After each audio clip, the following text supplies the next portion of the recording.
d'adoration, tous les lieux où nos parents font des sacrifices ont des portes. Et ils se retrouvent à la porte du fleuve qu'on appelle le Bandama. Et la porte est arrêtée sur l'eau.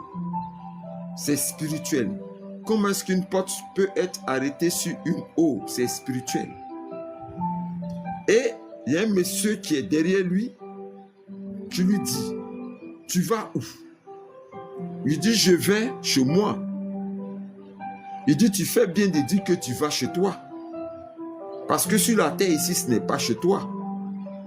Chez toi, c'est sous cette eau que tu vois. Maintenant, ouvre la porte et va chez toi. Il prend un coup, il saisit la manche de la porte, il veut ouvrir, ça ne va pas. Il force pour ouvrir, ça ne va pas.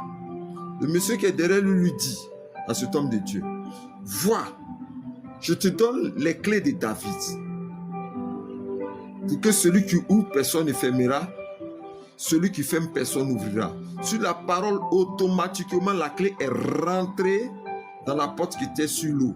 C'est comme si la clé, la parole a poussé la clé. Un coup fou, c'est rentré dans la serrure.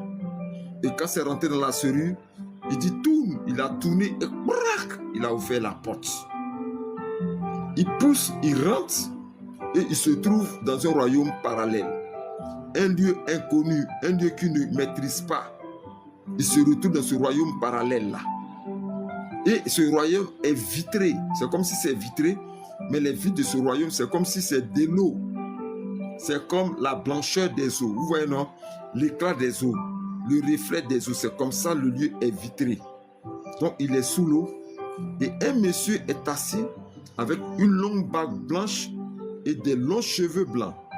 Il est en tout blanc, il a croisé les pieds, il est assis et il a auprès de lui une mallette.